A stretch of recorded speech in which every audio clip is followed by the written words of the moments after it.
네, 안녕하세요 여러분들. 한능검 중급 담당하는 큰별쌤 최태성입니다. 역사는 최태성 팡! 네, 자 여러분들 우리가 이제 조선 문화까지 왔어요. 우후! 와, 진짜 금방 왔죠? 네, 자 그래서 오늘은 17강 조선 문화 전기 파트를 한번 살펴볼게요. 항상 조선시대는 분기점이 있잖아요. 언제였죠? 그렇죠. 이러고 있을 수 없다. 이러고이 임진왜란, 즉 양난을 기점으로 해서 그 이전을 조선 전기, 그 이후를 조선 후기 이렇게 나누어서 봐야 된다라고 설명을 드렸고요. 그 다음에 조선 전기는 다시 15세기를 이끌었던 세력과 16세기를 이끌었던 세력이 다르다라고 설명드렸잖아요. 그죠? 그러니까 15세기를 이끌었던 세력들이 끌고 왔던 문화가 어떤지, 16세기를 이끌었던 세력이 끌고 왔던 문화가 어떤지를 나누어서 한번 살펴보도록 하겠습니다. 자, 먼저 15세기입니다. 자, 이 15세기를 이끌었던 사람들이 누구였죠, 여러분들? 그렇죠, 바로 혁명파 사대부들이었습니다. 자, 그들, 자, 혁명파. 이 혁명파 사대부들이 쭉 와서 나중에는 이제 뭐 관악파도 되고 훈구파, 결국은 최종적으로 훈구파가 된다라고 설명을 드렸습니다. 밤에 16세기인 여러분들, 조선 건국에 동참하지 않은 정몽주 계열이다 라고 설명을 드렸죠. 자, 그들을 우리는 뭐라고 하냐면 온건파 사대부라고 하고요. 나중에 이제 이들이 바로 사림파가 되는 겁니다. 그죠? 자, 이렇게 이제 세력을 일단 구분을 한번 해보고요. 이들이 이끌었던 문화가 어떤 문화인지 한번 살펴볼 텐데, 먼저 첫 번째 유학부터 한번 살펴볼게요. 자, 이 15세기를 이끌었던 사람들은 중앙에 있는 사람들이에요. 중앙 집권을 추구하고 있는 그런 사람들입니다. 그죠? 자, 그렇다면 학교를 중앙에 많이 세웠겠죠? 자, 어떤 교육기관들이 있는지 한번 살펴보도록 하겠습니다. 자, 먼저 중앙에는요. 크게 두 개의 교육기관을 세웠습니다. 자, 어떤 교육기관과 어떤 교육기관을 세웠냐면요. 중앙에는요. 먼저 성균관이 있어야죠. 그죠? 성균관. 참 이 성균관에 들어가려고 정말 조선시대는요. 목숨을 걸었습니다. 진짜. 이 선비들이 성균관에 못 들어가면 난리가 나거든요. 왜냐면 여기 들어가야 과거 시험을 볼 수 있으니까. 요즘도 이렇게 공시 보려고 엄청나잖아요. 그죠? 근데 여러분들 그거 아세요? 조선시대 과거는요. 어찌 보면 지금보다 더 힘들었어요. 왜냐면 매년 시험 보지 않아요. 3년에 한 번씩 시험 봅니다. 게다가 전국에서 몇몇 뽑는지 아세요? 3년에 한 번 뽑는데 몇몇 뽑는지 아세요? 문과 같은 경우에 33명밖에 안 뽑아요. 전국에서. 어이구, 이게 여기 들어가려고 얼마나 고생을 많이 했을까라는 그런 생각 드시죠, 여러분들? 자, 성균관 중앙에 있고요. 그 다음에 또 뭐가 있냐면요. 사부학당이라고 있습니다. 사부학당. 사부니까 여러분들 동서남북 이렇게 보이면 되겠죠. 성균관 같은 경우는 대학교예요. 지금의 대학교고, 사부학당이라고 하는 것은 지금의 중고등학교 정도로 보시면 되겠습니다. 그러니까 성균관 같은 경우에는 이 고등교육을 담당하는 그런 곳이라면, 다시 한번 얘기하지만 여러분들 고등교육은 대학교육이에요. 초등교육이 초등학교, 중등교육은 중고등학교, 그리고 고등교육이 대학교. 그리고 이제 사부학당 같은 경우에는 뭐 중등교육을 담당하는 그런 공간이다라고 보시면 되겠습니다. 그러면 중앙만 교육하면 안 되잖아요. 그렇죠? 지방도 있어요. 자, 이 지방에는요. 어떤 학교가 있냐면 지방에는요. 향교라고 있습니다. 향교. 네. 향교. 마찬가지로 향교 같은 경우에도 중등교육을 담당하는 그런 곳이다. 지방에서 지방 군현에 하나씩 이 향교를 배치하고 있다라는 것을 보시면 되겠습니다. 근데 여러분들 이 세 가지 성균관, 사부학당, 향교의 공통점이 있어요. 그 공통점은 뭘까요? 뚜두두뚜뚜 공통점. 바로 모두 다 관학이라는 거예요. 모두 다 관학. 국가가 주도하는 그런 교육기관이다 라고 하는 공통점이 있다라는 것을 기억하시면 되겠습니다. 그러면 지방에 그러면 또 이런 관악 말고 사립학교는 없느냐? 있어요. 16세기 가면 그게 등장을 합니다. 자, 그래서 지방교육의 또 다른 형태로서 제가 한번 소개를 시켜드리도록 하죠. 지방에 등장했던 학교는 뭐가 있느냐? 예, 지방에 등장한 학교는 16세기예요. 바로 서원이라는 학교가 있어요. 서원. 자, 이 서원은요, 바로 이 사림들의 어떤 그 세력 기반이 되었던 곳이죠. 서원 같은 경우는 여러분들, 이건 교육도 하고요. 여기는 교육도 담당하고요. 여기다가 더하기 제사까지 담당하고 있더라 라고 하는 거. 네, 바로 이 사림들의 세력 기반, 제가 말씀드렸잖아요. 이 훈구와 사림이 막 부딪히면서 권력 투쟁을 전개한단 말이에요. 세력 교체를 하려고. 그런데 사림이 사약 그릇을 맞고 막 쓰러져 죽어. 이게 막 사화야, 사화. 4대 사화. 그럼에도 불구하고 결국에 16세기에는 사림들이 정권을 차지하게 되더라고요. 왜? 바로 이 서원에서 끊임없이 인재를 양성해서 중앙으로 밀어 넣기 때문에 가능했다라고 말씀드렸잖아요. 그 서원입니다. 그럼 여러분들, 자, 지금부터 골든벨! 조선시대 최초의 서원은 어디일까요? 이런 건 이제 잘 나오죠. 이런 거는 뭐, 저기 뭐 골든벨 잘 나오죠. 최초의 서원은 어딜까요? 최초의 서원. 자, 최초의 서원은요, 바로 최초의 서원은 백운동 서원입니다. 백운동 서원. 자, 최초 백운동 서원. 이게 최초예요. 이게 최초고요. 이 백운동 서원 같은 경우에는 누구에 의해서 세워졌냐면 주세붕에 의해서 세워졌는데, 나중에 이 백운동 서원이 이름을 바꿔요. 뭘로 바꾸냐면 바로 소수서원. 소수서원으로 이름을 바꾸더라. 이때 이제 이황 알죠, 여러분들? 이황이 건의를 해요. 이렇게 좋은 시스템이 있는데 이런 거 좀 어떻게 좀 장려해야 되지 않겠습니까? 라고 왕한테 건의하죠. 그래서 왕이 그래, 알았어. 그래서 사액 내릴 사자에다 액자를 내리는 거예요. 이름을 탁 써가지고 소수, 이제부터 소수야. 그래서 사액서원으로서 소수서원으로 이름을 바꾸고 있더라라는 겁니다. 여러분들 지금도 소수원이 있어요. 예, 저쪽 경북에 가시면 있는데요. 굉장히 넓어요. 소수원 가보면요, 상당히 넓구나.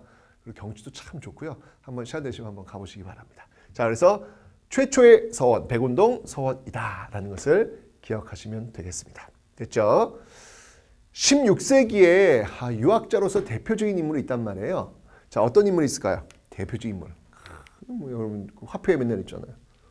1,000원짜리. 그렇죠. 바로 이황. 5,000원짜리. 그렇죠. 이이.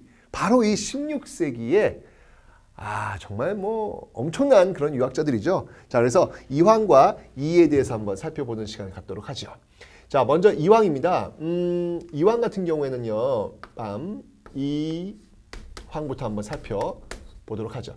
이황 같은 경우에 그 저서, 이황의 어떤 저서를 한번 살펴보면요, 이황의 저서에는 크게 주자서절요가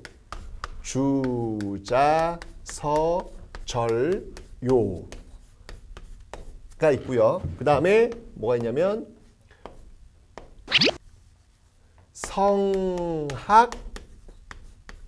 성학십도가 있어요. 예, 주자서절요와 성학십도라는 그런 책이 있습니다. 이황 같은 경우는 여러분들 이하고 좀 차이점이 있어요. 이황 같은 경우는 요때는요, 아직까지 요때 이황이 활동을 할 때는요, 아직까지는 이 사림이 집권 세력이 완전히 된 때가 아니었어요. 그러니까 이황 같은 경우에는 이황이 활동할 때는 어떤 때냐면 야당 시절이에요. 그러니까 이 훈구 세력들이 권력을 장악하고 있고, 여기에 대해서 이제 이황이 계속 때려야 되는 거야. 정치 문제이다! 이렇게 때려야 되는 거야. 그래서 이황은 리와 기, 이 세상은 이제 리와 기로 봐요. 리와 기가 뭐냐면 성리학이잖아요. 이게 지금 성리학자들이잖아. 리는 본질적인 걸 얘기하는 거예요. 눈에 보이지 않는 본질적인 거. 자, 선생님 한번 보세요. 자, 선생님은요, 정말 착한 선생님이에요. 그거 어떻게 믿어요? 그죠? 그래요. 보이지 않아요. 근데 선생님 보면 느껴지지 않아요, 여러분들? 자, 선생님이 착하다라고 하는 것들을 계속 여러분들 신호를 좀 보내주려면 제 표정이라든지 제 말이라든지 제 언어라든지 이런 걸 통해서 여러분들이 뭔가 보여줘야 될 거 아니에요. 자, 제 얼굴은 보이죠, 여러분들. 그죠? 보이는 건 기예요. 그러니까 제가 착하다는 그 심정을 제 얼굴이라고 하는 기를 통해서 보여지는 거지. 그런데 내가 만약 정말 착하지 않아. 그러면 그게 기로 잘 표현 안 될 수도 있겠죠. 리와 기의 개념을 아시겠어요? 이왕은 뭐냐면 리를 굉장히 강조하는 거예요. 본질적인 강조하는 거예요. 리는 순선한 것, 기는 천박한 것. 이런 식으로 딱 이분법으로 나누는 거예요. 왜 리와 기를 이렇게 이분법적으로 나눴을까? 그건 바로 이왕이 제 야당지죠. 이왕은 자신들의 살림은 리로 본 거예요. 그리고 훈구는 기로 본 거예요. 딱 나눠가지고 쟤네들은 정신을 싸운 애들이야. 이런 식으로 나누려는 어떤 그런 모습들이 좀 더 강했기 때문에 리를 강조하게 되는 것입니다. 근데 이왕은요, 여러분들 정말 성리학자 정말 대단한 사람임에도 불구하고요, 사람보다 그 이념, 성리학 이념이잖아요. 이념을 우선하지는 않았습니다. 이거 참 우리가 좀 배워야 될 그런 부분이 아닌가라는 생각이 드는데 항상 이념보다 사람이 우선이겠죠. 사람보다 이념이 앞서가면 그때는 큰 사고가 벌어집니다. 이왕 같은 경우에는 예를 들면 이런 게 있었어요. 재밌는 일례를 보면은 이왕이 굉장히 검소해요. 검소해가지고 이제 상가집에 가는데 자기 부인이 약간 좀 정신적으로 조금 이렇게 정신 장애가 좀 있어요. 근데 그 부인한테 그 상복이 이제 헤어져가지고 좀 꿰매달라고 이제 주는 거예요. 상복은 이제 하얀 옷 입고 가야 돼. 그 당시 하얀 옷 입고 가야 되는데. 근데 이 부인이 약간 좀 정신 장애가 있다 보니까 거기 해진대를 빨간 천으로 덧댄 거예요. 빨간 천으로 하얀 상복에다가 빨간 천으로 덧댄 거야. 이거 어떡해. 근데 그때 이 이왕이 그 옷을 아무 소리 하지 않고 그냥 입어요. 입고 상가집에 갑니다. 가니까 거기에 도학자들이 쫙 와 있을 거 아니에요. 상가집에. 그죠? 다 하얀 옷 입고 다 와 있을 텐데 깜짝 놀란 거예요. 지금 이왕이 빨간 천으로 덧대는 옷을 입고 오니까 뭐야? 다들 이렇게 웅성웅성한 거예요. 근데 이제 중요한 건 뭐냐면 이 당시 그 성리학의 대가가 이왕이었거든요. 근데 성리학이 그 빨간 천을 덧댄 옷을 입고 오니까 거기에 있던 사람들이 뭐라 말을 못하는 거예요. 그리고 지레 짐작을 하는 거야. 뭔가 있는 거 아닌가? 왜냐하면 너무 권위 높은 사람이 하얀 그 상복에다가 빨간 걸 덧대고 뭔가 있는 거 아닌가? 그래서 이제 와서 조용히 물어봐요. 저희 선생님, 그 혹시 이 상복을 덧댈 때는 이렇게 빨간 천으로 덧대는 겁니까? 뭔가 있는가 한번 물어본 거예요. 그때 이제 이왕이 염하 미소를 지으면서 그저 고개를 끄덕이면서 웃었다라고 하는 그런 이야기가 전해집니다. 그러니까 자기 부인이 약간 좀 정신적으로 좀 어렵지만 그냥 있는 그대로, 그 부인 타박하지 않고 그저 있는 그대로의 모습을 보여주려는 굉장히 소탈한 그런 모습들. 상당히 이념적으로는요, 리라고 하는 걸 굉장히 강조했던 그런 도학자이긴 했지만 사람을 대하는 데 있어서 늘 사람을 존중하고 사람에 대한 어떤 예의를 지킬 줄 아는 그런 사람이 이왕이 아니었나라는 생각이 듭니다. 여러분 1,000원짜리 그 1,000원에 있는 그 이왕의 정신을 한 번쯤은 생각해 보시기 바랍니다. 자, 이왕은요, 그래서 임진왜란이 벌어졌을 때 여러분들 엄청나게 많은 유학자들이 끌려가요. 근데 그때 이황 유학이 일본으로 많이 건너갑니다. 그래서 그 이후에 일본 성리학에 무지하게 영향을 미쳐요. 이 이황 같은 경우에는요, 일본 성리학에 상당히 영향을 미칩니다. 그 외란 이후 일본 성리학에 상당한 영향을 미치더라라는 거 기억해 놓으시면 되겠습니다. 놀라운 건 여러분들 이황을 공부하려고 하시잖아요. 그럼 일본에 가셔야 돼요. 왜냐면 이황에 대한 연구가 일본이 더 잘 되어 있어요. 워낙 체계적으로 연구를 해놔가지고 굉장히 잘 되어 있습니다. 자, 이왕일 땐 야당이었지만 이제 여당 완전히 정권을 장악했던 시점이 되었을 때 이이라는 인물이 등장하는 거예요. 자, 이이를 한번 좀 살펴보도록 하겠습니다. 자, 과연 이이는 어떤 인물일까요? 자, 이이는요. 이이는요. 자, 이렇게 둘로 나눠서 한번 볼게요. 이이의 어떤 저서를 한번 볼 텐데요. 이이의 저서로서는 그 동호문답, 동호문답이 있고요. 그 다음이 성학집요라는 게 있어요. 성학집요. 자, 여기 지금 이가 썼던 이 성학 10도 있잖아요. 10도는 뭐냐면 그림도자예요. 그러니까 성학, 그러니까 어떤 그 성인이 되기 위한 어떤 학문, 예, 거기에 이르기 위한 방법을 그림으로 이렇게 그려가지고 보여줬다면 성학집요는요 똑같아요. 성인이 되기 위해서 어떻게 공부를 해야 되느냐에 대한 방법을 집약해서 써머리, 예, 집약해서 요약해서 이렇게 만든 게 바로 성학집요다라는 거예요. 이는요 현실 개혁에 굉장히 관심이 많아요. 특히 기 있잖아. 리와 기가 있으면 기도 중요하다고 이야기합니다. 기도 중요해. 기도 중요해. 리가 진짜 중요한데 기도 중요해. 이황 같은 경우에는 리가 중요해 라고 얘기하는데 이는 기도 중요해 라고 이야기해요. 왜 그런지 아세요? 이 같은 경우에는요 현실 개혁에 굉장히 관심이 많아요. 현실 개혁. 그래서 왜 그의 제자들이 이가 10만 양병설을 주장했더라. 10만 양병설을 주장했다더라. 뭐 이렇게 이야기는 하고 있어요. 근데 실제로 이가 10만 명을 양성해야 되다 그런 얘기 한 적은 없어요. 기록이 없어요. 그런 기록은요. 다만 그의 제자들이 그렇게 이야기했다더라. 이렇게 이제 전해지고 있는 것이죠. 근데 여기서 이제 알 수 있는 포인트는 뭐냐면 현실에 대해서 굉장히 관심이 있다는 거예요. 왜 그럴까요? 간단해요. 이제 이가 머물고 있는 그 세력은요. 집권 세력이 된 거예요.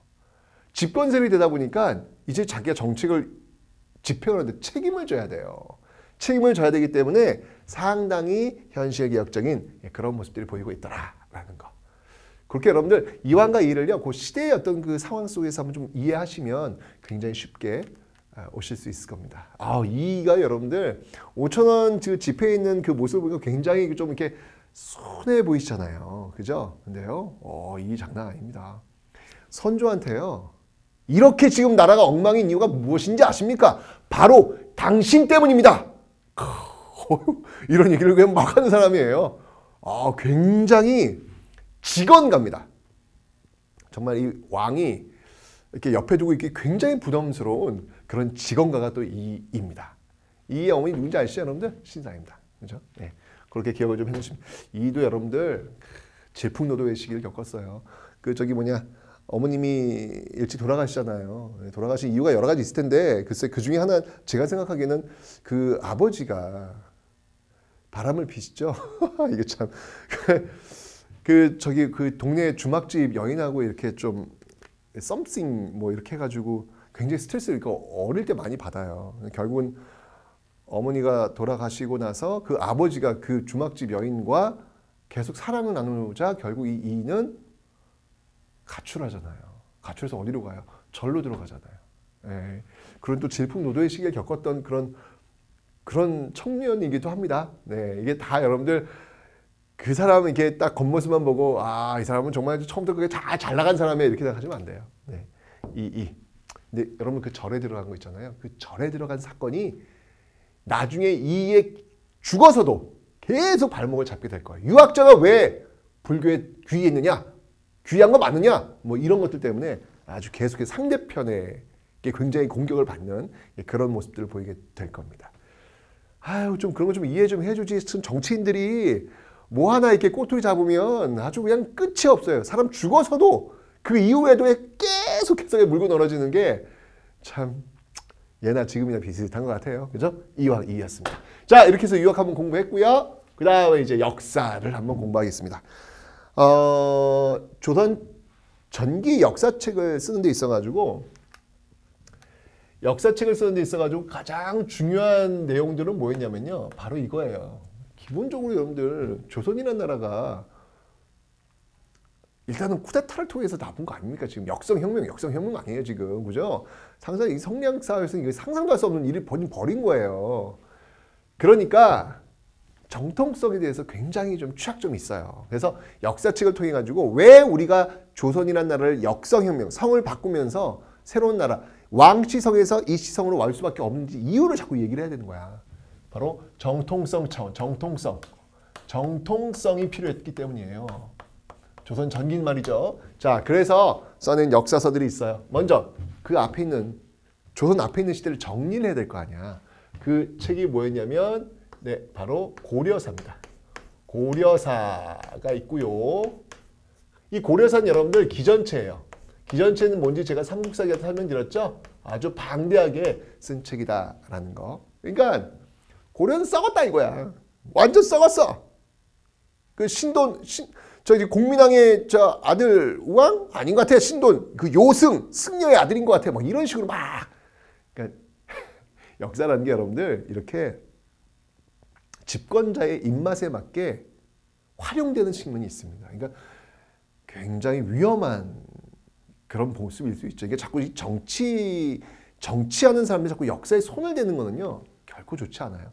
정권에 따라 가지고 이게 역사가 자꾸 이렇게 길들여지는 거는요 굉장히 위험하다라고 할 수 있겠습니다. 그럼 어쨌건 간에 이렇게 썼죠. 그 다음에 이거 기전체에 쭉 썼고 그 다음에 이제 순서 따라 가지고 뭘 썼냐면 고려사 절요라는 걸 써요. 고려사 절요. 요거는 또 편년체. 요거는 편년체에 의해서 고려사 절요를 씁니다. 아주 그냥 다양하게 지금 쓰고 있죠, 지금. 네, 아주 정통성 잡으려고. 자, 이렇게 고려사 정리를 했고요. 그 다음에는 또 뭘 썼냐면 이제는 좀 이 앞에 있는 역사 전부 통사로 한번 정리를 해봐야 되겠어 라고 만든 역사서가 있어요. 그게 뭐였냐면 바로 동국통감입니다. 동국통감. 자, 이 동국통감은요 바로 고조선부터 고려까지 쓴 통사예요. 이 동국통감을 쓴 시점은 언제냐면요. 이거는 성종 때입니다. 성종 때. 성종 때 쓴 통사다. 라고 보시면 돼요. 동국통감. 이렇게 한번 또 시대를 한번 정리하는 거예요. 그 다음에 이제 또 유명한 게 있죠. 여러분들. 조선하면 이걸 빼놓을 수 없잖아요. 바로 실록. 정말 실록. 이 실록은 여러분들 편년체입니다. 실록은 시간 순서대로, 편년체는 시간 순서대로 일어난 순서를 쓰는 거예요. 네, 편년체고요. 그 다음에 이 실록을 관장하는 그 부서가 어디였냐면 바로 춘추관이었죠. 춘추관. 이것도 하나 뭐 기억해두면 되겠네요. 춘추관. 네, 그리고 유네스코 세계 기록 유산에도 실록은 들어가 있습니다. 근데 진짜 실록이 대단한 게 뭐냐면 제가 두 가지만 설명해 드릴게요. 여러분들 태종 이방원 있잖아요. 태종 이방원이 말을 타고 막 워낙 이게 좋아해요. 말 타다가 막 쫙쫙 하다가 갑자기 말이 떨어져요. 말이 떨어져. 얼마나 태종이 창피해요. 창피하니까 야, 너 나 저기 넘어진 거 말에 떨어진 거 아무한테 얘기하지 마. 그리고 사관이 누구냐면 이렇게 그 옆에 따라다니면서 조선시대 여러분들 왕 옆에 늘 왕이 여러분들 독대 누구를 따로 만난다고 하는 건 거의 불가능하다고 보시면 돼요. 거의 그런 적이 없어요. 기록에서도 여러분들 조선왕조 500년 동안 왕이 독대한 케이스는 한 3번 정도밖에 안 돼요. 그 정도로. 항상 왕은요 옆에 누군가가 기록을 해줍니다. 그 사람의 왕의 모든 말과 모든 거 다 기록을 해요. 그걸 사관이라고 합니다. 태종 이방원이 얘기한 거예요. 야, 이거 내가 말에 떨어진 거 이거 사관한테 얘기하지 마라 라고 얘기를 하죠. 가만히 있어봐. 태종이 사관에게 떨어진 거를 얘기하지 마라 라고 제가 얘기했다고 했잖아요. 제가 어떻게 알았을까요? 그렇죠. 기록되어 있다는 거예요. 태종이 말에 떨어진 사실도 기록되어 있고 태종이 사관에게 말하지 말라라고 했던 것도 사관이 적은 거예요. 대단하지 않습니까, 여러분들? 또 있어요, 여러분들. 세종이 그의 아들 태종의 아들 세종이 그래서 궁금했던 거야. 자기 아버지가 막 손에 피 막 묻히면서 막 왕권을 장악했잖아요. 아버지가 어떻게 기록했는지 궁금해. 세종이 그래서 야 태종실록을 한번 좀 가져와 봐라. 완성됐다니까 한번 좀 보자. 어떻게 평가했는지 한번 보자. 라고 했을 때 그때 영의정 황희가 딱 얘기하죠. 전하 불가하옵니다. 불가하옵니다. 바로 얘기해요. 아니 왜? 세종이 왜 좀 보자는데 그것은 불가하옵니다. 만약에 당신께서 당신의 아버지의 기록을 본 다음에 이것이 옳다 그르다 라는 이야기를 하는 순간 그 시대에 그것을 기록하는 사람들은 이후에 마음껏 기록할 수가 없습니다. 그런 전례를 남기시면 아니되옵니다.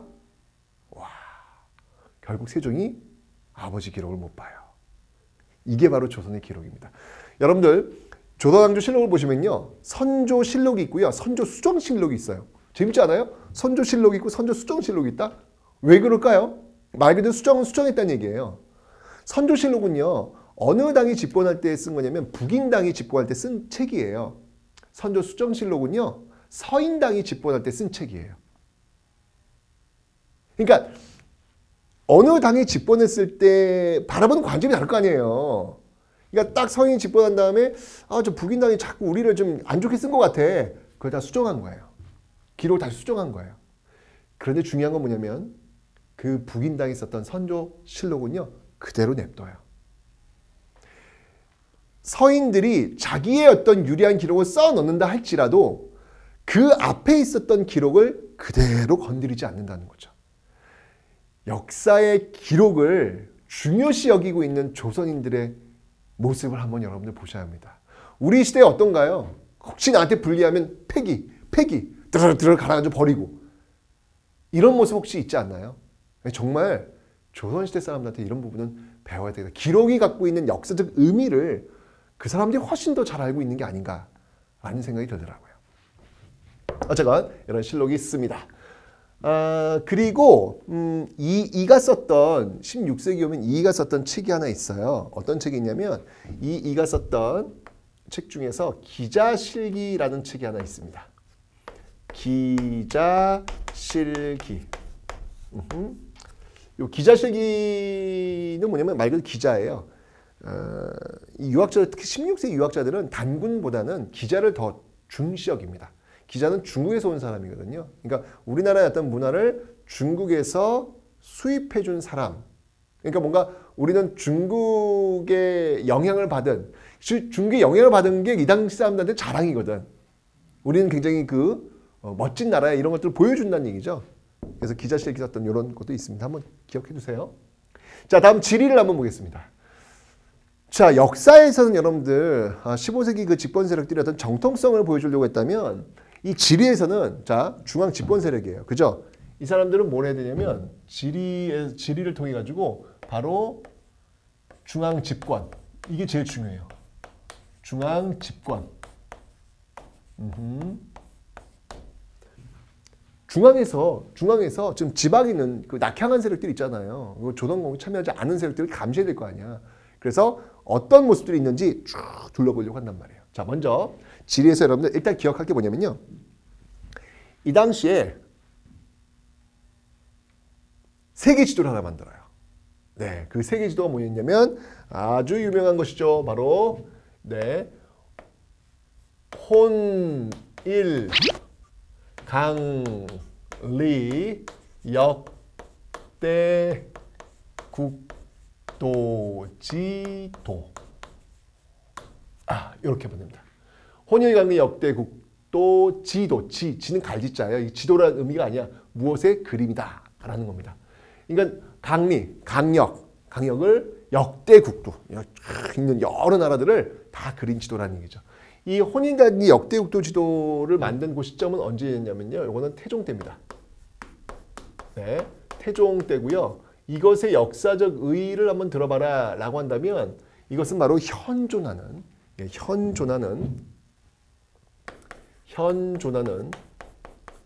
동양 최고의 세계 지도예요. 세계 지도다. 네, 현존하는 동양 최고 가장 오래된 가장 오래된 세계 지도가 바로 이 혼혈강리 역대국도 지도다라는 거 기억해 놓으시면 되고요. 그 다음에 지방에 있는 어떤 뭐 인물이라든지 또 어떤 거의 특징이라든지 풍속 이런 걸 파악을 해 중앙집권 할 거 아니에요. 그래서 이때 만든 게 있어요. 이때 만든 게 뭐냐면 바로 동국 여지승람이라는 걸 만듭니다. 동국 여지승람 이라는 걸 만듭니다. 자, 이거 이제 지리서예요. 지리서. 그래서 경상도 지역에 누가 있는지, 그 지역의 어떤 풍속이 무엇인지, 뭐 이런 것들을 다 적어놓은 곳이죠. 이 동국 여지승람 같은 경우도 역시 누가 썼냐면요. 요것도 이때 어느 때냐면 요것도 성종 때. 여기 연결이 되죠, 여러분들? 쭉 동국 통감. 동국자가 들어가니까 다 성종이네. 그죠? 동국자가 들어가니까 이렇게 동국. 다 지금 성종 때 만들어지고 있습니다. 근데 이 동국 여지승람이요, 계속 이제 보완이 돼요. 보완이 돼요. 그래서 동국 여지승람의 어떤 그 보완판이라고 할 수 있는 게 나오는데요. 그게 뭐냐면 바로 새롭게 이렇게 만든 게 바로 증보판이야. 신증 동국 여지승람. 신증 동국 여지승람. 이런 것도 만들어지더라. 요거는 어느 왕 때냐면요. 요거는 이제 중종 때. 중종 때 연산군 몰아내고 중종 올라왔죠. 그 중종 때 또 만들어진 그런 책자들이 되겠습니다. 자, 이런 것들이 지금 지리서에서 기억해 놓으시면 되겠습니다. 다음은 이제 법과 윤리인데요. 법에서는 여러분 제일 중요한 게 있죠. 바로 경국대전이 있겠습니다. 바로 경국대전.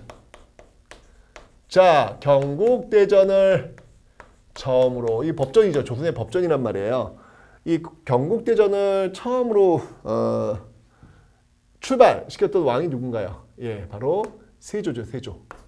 세조 때 출발해서 언제? 바로 이것도 성종 때 완성이 됩니다.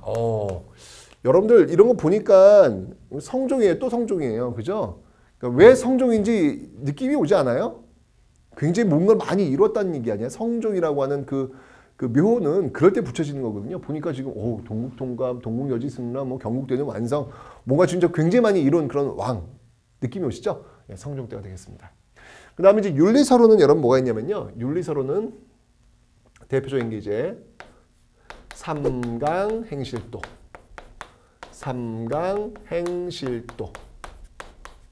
요게 이제 대표적이죠. 삼강행실도를 만들려고 했던 왕은요. 누구였냐면 바로 세종입니다. 세종이 되겠습니다. 삼강이라고 하는 것은 군신, 임금과 신하, 그 다음이 부자, 부모와 자식, 그 다음이 부부, 그 다음이 부부지간. 그래서 충신이라든지 효자라든지 그 다음에 연려라든지 이러한 내용들을 기록하고 있다. 예를 들면 부인이 남편을 위해서 정말 정조를 지키기 위해서 목숨을 바친 사건 뭐 이런 것들을 모아가지고 장려하는 거예요. 근데 여러분들 이런 게 있어요. 그러니까 여기 상망행실도 보면은 고려 말에 그 마을에 외적이 쳐들어왔단 말이야. 근데 그 외적이 쳐들어왔는데 그 외적에게 자기 몸을 더럽히는 걸 막기 위해서 자기 남편을 위해서 물에 빠져 죽는 장면이 등장을 해요. 그걸 연료로 삼아가지고 쫙 권장하는 거예요. 상망행실도 만들어가지고 지방에 배포하는 거죠. 너희들도 이렇게 해라. 여러분 한번 생각해 봅시다. 만약에 지금 북한의 인민군이 쳐들어온다 이거예요. 예를 들면 그때 이 대한민국에 있는 여성들이 정조를 지키기 위해서 한강물에 빠져 죽어야 된다 라고 하는 팜플렛을 한번 정부에서 만들어서 이걸 한번 돌린다고 생각해 보세요. 어떤 일이 벌어질까? 이거 대형사고 그죠? 그런데 이 당시에 이런 게 너무 당연했다는 얘기예요. 뭘까요? 그렇죠. 이 500년 전 이 시대는요. 바로 성리학의 시대. 남성 중심의 가부장적 사회가 이데올로기로 꽉 들어차 있었기 때문에 이게 너무 당연한 것처럼 여성들도요. 외적이 쳐들어와? 그럼 나 정조를 지키고 난 물에 빠져 죽어야 돼. 이게 너무 당연스럽게 생각했다는 얘기예요. 지금은 다르다는 얘기죠. 그죠? 그러니까 항상 우리가 믿고 있는 것들이 예나 지금이나 다 똑같을 거라고 생각하지는 않으셨으면 좋겠습니다. 그 말은 뭐냐면 여러분들이 믿고 있고 여러분들이 확신하고 있는 것들이 또 100년, 200년, 300년 지났을 때는 그게 정답이 아닐 수도 있다는 거예요. 네. 이런 것들 한번 봅니다. 이런 삼각인실도에서 좀 더 나가서요. 좀 더 나가서 나온 게 뭐가 있냐면 역시 마찬가지로 쭉 내려와가지고 만든 게 바로 이륜행실도. 네, 이륜행실도라는 게 있습니다. 이 이륜행실도도 역시 마찬가지로 이것도 역시 중종 때 이제 만든 거고요. 이 이륜행실도 같은 경우에는 이건 어떤 경우냐면은 바로 연장자와 연소자의 어떤 그런 관계 이런 것들을 지금 적어놓고 있더라. 다 이것도 이제 중종이네요. 그죠? 또 이제 이렇게 중종이라고 하는 또 연결고리를 16세기 찾아볼 수가 있겠습니다. 됐죠? 자, 이제 다음 이제 천문역법입니다. 천문역법에서 여러분들 중요한 게 뭐냐면요.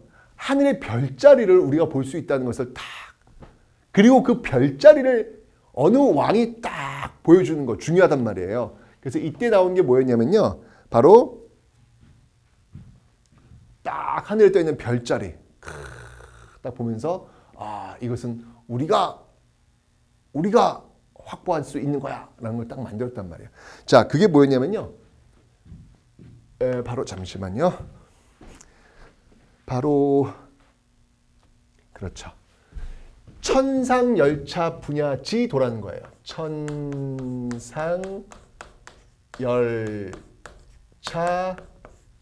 분야지도라는 겁니다. 자, 그러니까 하늘의 어떤 그 자리들, 열을 두고 쫙 있는 어떤 그런 것들을 쭉 늘어뜨는 것을 표시했다라는 거예요. 이 천상열차 분야지도 이건 뭐냐면요. 이거 어느 왕 때 한 거냐면 조선을 처음 열었던 사람 바로 태조입니다. 태조 때 천상열차 분야지도라는 것들을 지금 쭉 만들어 놓고 있다. 이건 뭘까요? 이건 새로운 나라를 딱 열었을 때 어떤 그 자신감 이런 것들을 보여주기 위해서 이런 것들을 별자리를 쫙 한번 만들어 놨겠죠. 기억해 두시면 되고요. 그 다음에 이 당시 굉장히 그 하늘의 어떤 질서나 이런 것들에 관심이 많아요. 그래서 뭘 만드냐면 이때 치국이 그 다음이 자경루 그 다음이 앙부일구 이런 걸 만듭니다. 자, 치국이 뭘까요? 치국이 뭐예요? 말 그대로 측량하는 거야. 뭘? 비의 양을 측량하는 거예요. 근데 이게 여러분들 이거 세계적으로 굉장히 유명한 거거든요. 이게 세계 최초의 어떤 그런 비의 양을 재는 건데 딱 보면 사람들이 에이 뭐야 이게 그냥 깡통인데 이렇게 생각을 해요. 그래 맞아요. 깡통이에요. 네. 뭐 깡통 하나 뭐 중요해요 선생님 얘기할 수 있는데 중요한 건 뭐냐면 치국이 그 자체가 중요한 게 아니라 그 치국이를 통해 가지고 비의 양을 계속해서 쟀다는 거예요. 그래서 데이터베이스화 시켰다는 거. 이게 굉장히 중요한 의미가 있는 겁니다. 하여튼 우리는 기록을 너무 꼼꼼하게 해놔요. 기록을. 치국인 그런 의미가 있고요. 자경루는 뭐예요? 이건 물시계죠. 자경루는 물시계입니다. 그죠? 앙부일구는 뭐예요? 앙부일구는 해시계예요.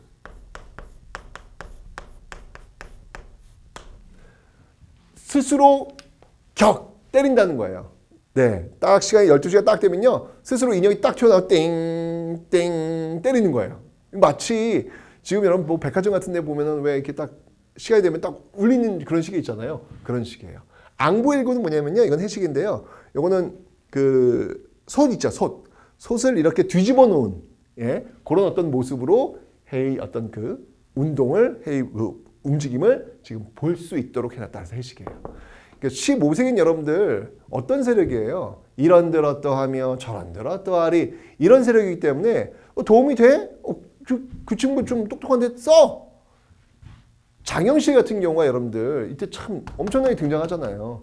장영실은 여러분들 굉장히 높은 관리까지 올라간 사람이에요. 근데 장영실 출신 자체가 굉장히 미천한 출신입니다. 그런데도 불구하고 이렇게 올라갈 수 있었다는 건 이 시대가 그만큼 기술에 대해서 열려 있었다는 얘기예요. 이런 들었다 하며 저런 들었다. 15세기 모습을 보여주는 거예요.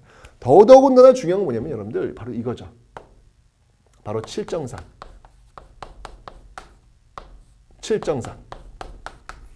자, 이 칠정산은 여러분들 이건 역법입니다. 역법. 이 역법인데 이게 왜 중요하냐면 이 칠정산은 정말 중요해요. 여러분들. 칠정산은 바로 한양 중심의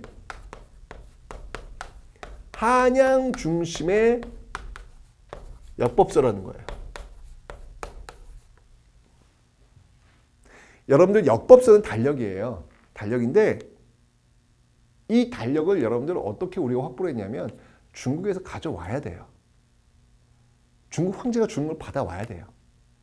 그러니까 시간이 조금씩 틀려. 왜냐면 중국의 역법은 중국을 기준으로 넣고 만든 거잖아요. 그러니까 우리나라하고는 좀 살짝 틀리단 말이에요. 아니 지금 저 비행기 타고 여러분 중국 가시면 시차가 있잖아요. 시차가 1시간씩 나온단 말이에요. 다르니까. 근데 어쩔 수 없어요. 우리는 만들 수가 없어요. 무슨 말이냐면 우리는 시간에 대한 주권이 없었던 거예요. 이거 놀랍지 않습니까, 여러분들? 그런데 이 칠정산을 통해서 우리가 시간에 대한 주권을 가져온 거예요. 이건 그런 의미가 있는 겁니다. 세종에 여러분 훈민정음이 나온 배경이 바로 그런 거잖아요. 나란말씀이 둥글게 달아. 나란말이 중국과 다르니까 우리의 어떤 글이 필요하다라고 해서 훈민정음이 나온 거죠. 그 정신이 여기서 나온 거예요. 아니 우리 시간이 중국하고 다른데 이걸 못 쓰면 어떡해. 우리의 시간을 갖자. 우리의 시간, 우리의 글을 갖자. 이게 바로 세종의 자주적인 정신이 되는 겁니다. 대단하죠? 칠정산 기억하시면 되겠습니다. 자, 의학과 농서 여기도 지금 마찬가지예요. 먼저 의학 보면요.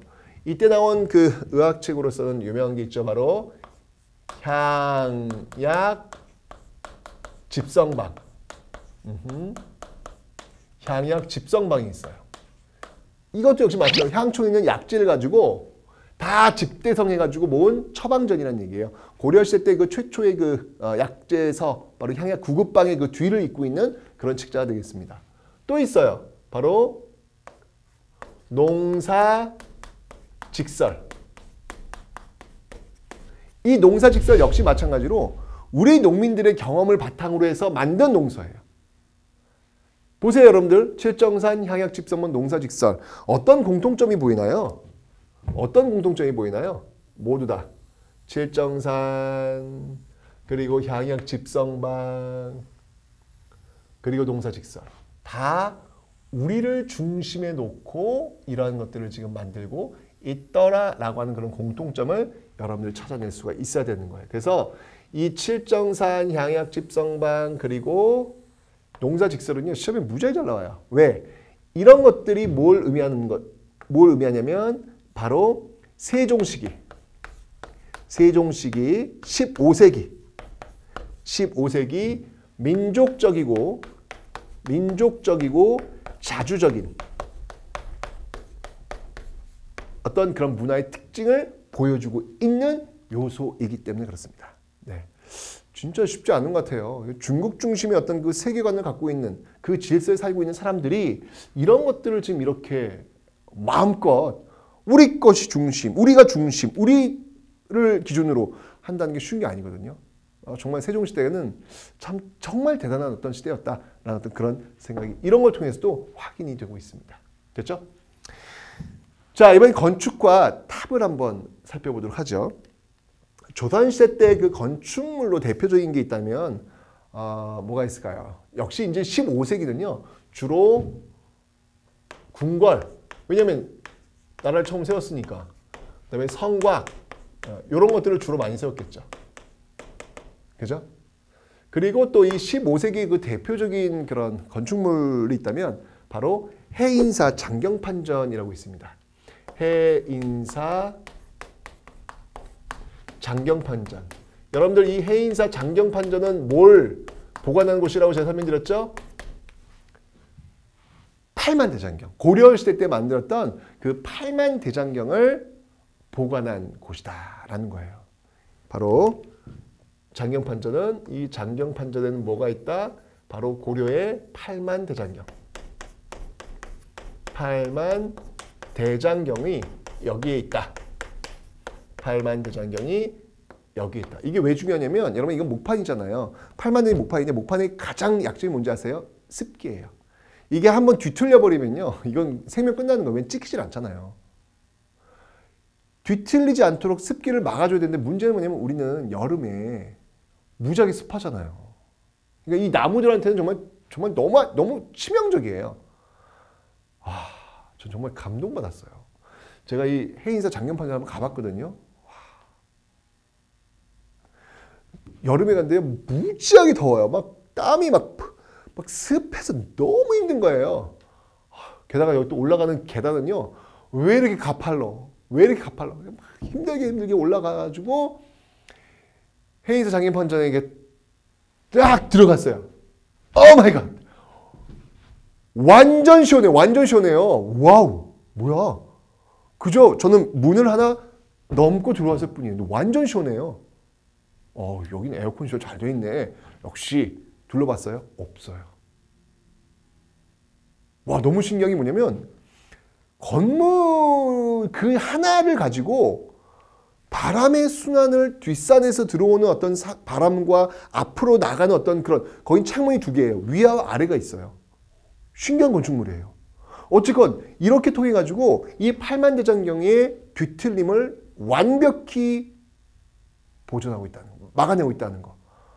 야, 이거 진짜 신기하더라고요. 이거 그 더운데 어떻게 들어갔는데 이렇게 시원하지?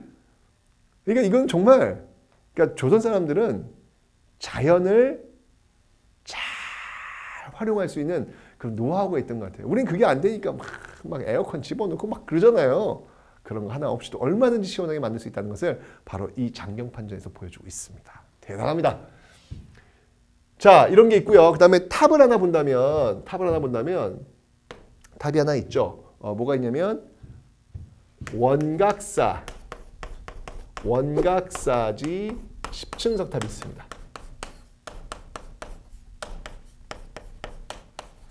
이거 어디 있는지 아세요, 여러분들? 원각사지 10층석 탑. 요거 여러분들 고려 후기 원나라의 영향을 받았던 경천사지 10층석 탑과 굉장히 유사합니다. 이거 어디 있는지 아세요? 종로에 있어요, 종로에. 종로에 탑이 있다? 어디 있을까? 탑골공원이에요, 탑골공원.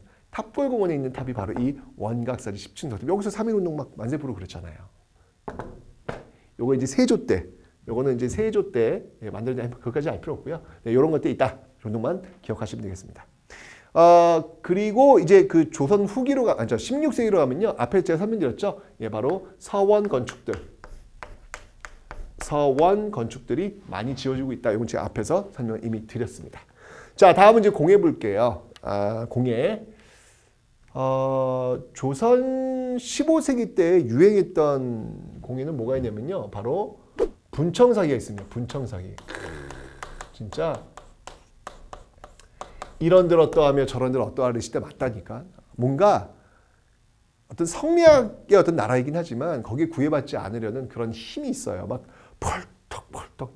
물고기 문양을 보면요. 와우. 그냥 펄떡펄떡. 그냥 비닐을 쫙 펴고 막 날아가는 어떤 그런 모습들. 이런 것도 있고. 힘이 있어요. 15세기 조선을 건국했던 어떤 그런 힘이 느껴지고 있는 게 바로 분청사기에 있죠. 그 다음에 16세기로 가면 여러분들 이때는 이제 성리학자들이잖아요. 이게 하얀 옷 입고 이게 도학자들이잖아요. 그냥 빳빳하게. 그죠? 그래서 이때는요. 백자가 또 유행을 합니다. 백자가 유행을 합니다. 그래서 여러분들 그 외란이 끝나고 나서 임진왜란 때 얼마나 많은 도공들이 끌려간지 몰라요.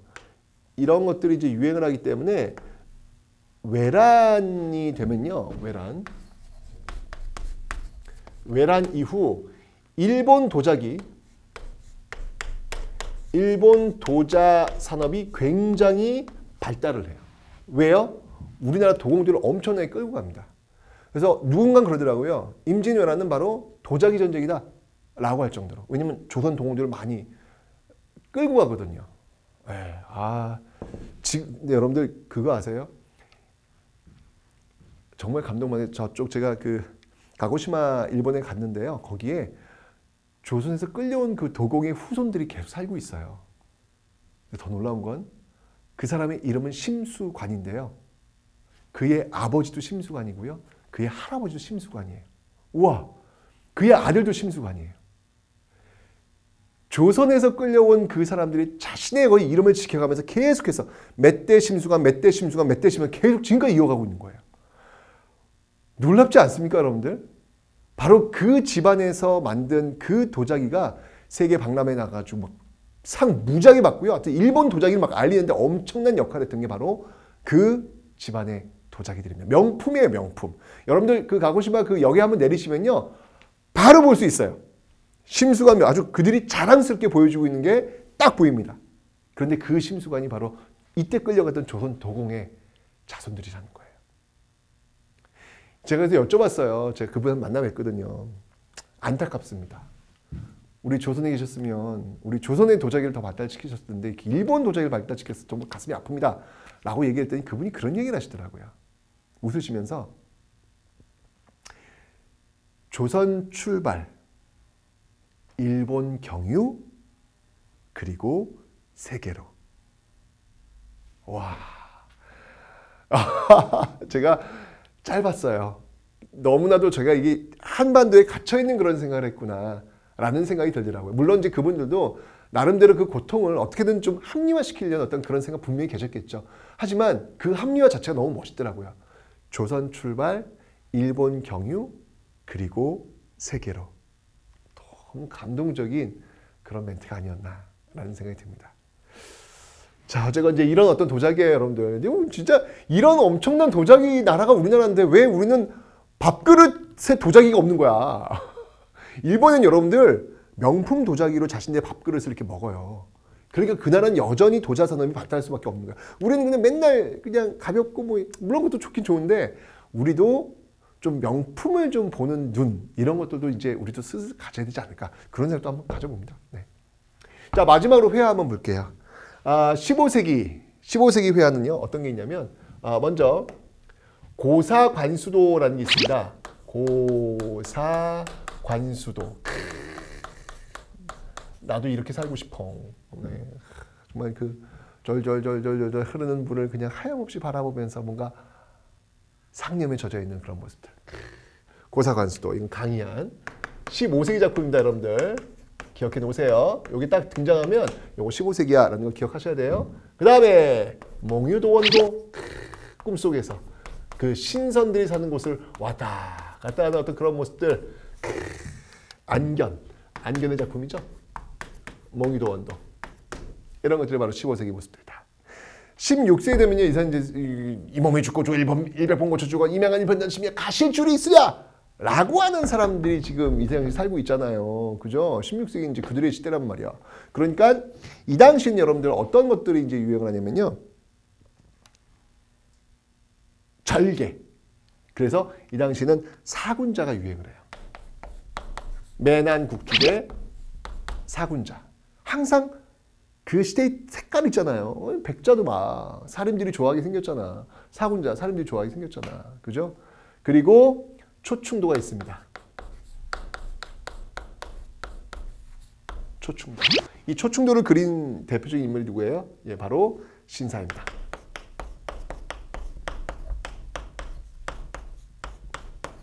신사임당. 신사임당을 여러분들 신사임당을 저는 그 현모양처로 보는 거 이렇게 가둬두는 거는 좀 저는 좀 신사임당이 아마 태어난다면 좀 동의하지 않을 것 같아요. 신사임당은요 이 당시에 정말 뛰어난 아티스트 전문 어떤 그 화가였던 그런 모습들을 갖추고 있었거든요. 나중에 그 조선은요 여러분들 서인 세력들이 집권을 하는 거예요. 서인 세력들이 서인결의 그 송시열이 서인의 어떤 그 태도가 이이잖아요. 이율곡이잖아요. 이율곡을 띄워야 되는데 그 어머니가 자꾸 걸리는 거야. 이렇게 어머니가 그 저기 현모양처의 모습을 보여야 되는데 그림도 잘 알고 이게 좀 썩 이게 마음에 안 드는 거예요. 그래가지고 이 신사임당이 사실 신사임당이 여러분 산수화를 잘 그렸거든요. 그런데 바로 이 초충도 이게 이제 시경에, 중국 고전 시경에 바로 이 초충 뭐 이런 그 그림들이 있거든요. 이런 어떤 그 시들이 있거든요. 그것을 그려낸 그 인물이다. 바로 그런 어떤 그 유학의 어떤 그 깊은 어떤 그 의미를 알고 있는 그 어머니의 아들이 이율곡이다. 뭐 이런 식으로 자꾸 이 신사임당의 이미지를 바꿔나가요. 우리 시대의 신사임당은 글쎄 현모양처의 어떤 이미지보다는 정말 전문적인 어떤 아티스트의 어떤 그런 모습으로 한번 우리가 좀 바라봐야 되지 않을까라는 그런 생각을 한번 해봅니다. 됐죠? 자, 그럼 이제 중요한 내용들 뭐가 있는지 한번 살펴보도록 하겠습니다. 자, 요 앞에서 여러분들 하나씩 제가 제일 중요한 내용들 한번 살펴볼 텐데요. 자, 유학에서는요, 뭐 요거 한번 쭉 한번 읽어보시면 되고요. 특히 이황과 이이, 이황과 이는 중요합니다, 여러분들. 이황과 이는 중요합니다. 중요하고요. 특히 이제 성악 10도, 그다음이 성악 집요. 요 저서는요, 여러분들 꼭 기억을 해 놓으셔야 되겠습니다. 역사에서는요, 그냥 한번 쭉 읽어보면 되고요. 특히 이제 실록은 뭐 워낙 중요하니까 이거 봐두시면 되고요. 그 다음에 이제 요것도 한번 쭉 읽어보시면 될 것 같아요. 지리서에서는 법 윤리에서도 한번 쭉 읽어보시면 될 것 같고요. 천문역법, 와우, 완전 중요하죠. 완전 중요하죠. 뭐 치국이라든지 이런 것들이 이제 언제 만들어졌는지 봐두시면 되고요. 또 칠정산, 한양 중심의 역법이라는 거, 그리고 향약 집성방, 그리고 농사직설, 이 모든 것들이 바로 15세기 민족주의 자주적인 어떤 그 틀거리다라는 게 완전 중요합니다. 건축탑은 한번 읽어보시면 되고요. 공예, 뭐 분청사기와 백자, 그 다음에 그림들이 좀 잘 나오더라고요. 15세기에 고사관수도와 몽유도원도가 15세기 작품들이고, 그 다음에 이제 사군자, 매난국죽의 사군자와 초충도가 16세기 주로 유행했다라는 것을 기억해 놓으시면 되겠습니다. 자, 이렇게 해서 여러분들 조선 전기의 문화를 살펴봤습니다. 진짜 15세기, 16세기 누가 이끌고 있느냐에 따라 가지고 다르지요? 달라요. 네. 항상 그 시대를 이끌고 있는 역사 주도세력이 누구인지를 잘 살펴보시면서 그 시대를 조망하시면 되겠습니다. 자, 여러분들 조선 마지막 시간, 조선 후기 문화가 남아있습니다. 다음 시간 조선 후기 문화 출발합니다.